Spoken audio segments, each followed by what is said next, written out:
Health में जो सबसे बड़ा फैक्टर है वो स्टाफ, मशीनरी और मरीज, 3 बिंदुओं पर टिकता है। और तीनों बिंदुओं में ही हिंदी के वर्जन पेज 22 पर जो अभी देखने को मिला है, चयनित अस्पतालों में कर्मचारियों की स्थिति।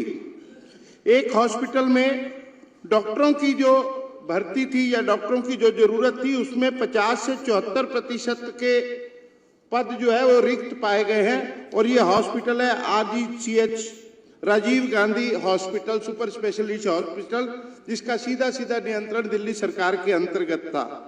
और पैरामेडिकल स्टाफ में भी 22 से 56% नियुक्ति पद खाली पड़े हुए थे, जिसका कभी भी भरने के लिए कोई प्रयास नहीं किया गया।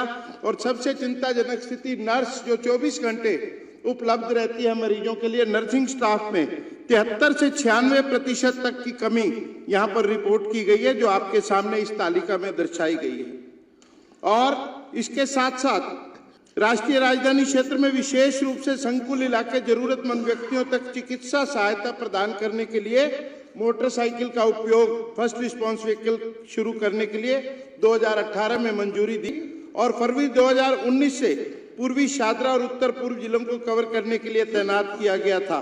लेकिन लेखा परीक्षा में पाया गया कि FRV बाद में स्टाफ की कमी के कारण 2020 में वापस ले ली गई थी।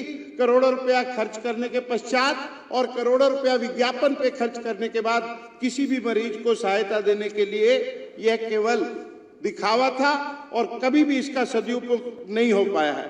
अस्पतालों में एम्बुलेंस में शवग्रहण और एम्बुलेंस सेवाओं की उपलब्धता पर भी गहन और सघन इस पे टिप्पणियां की गई हैं, जो खतरनाक है।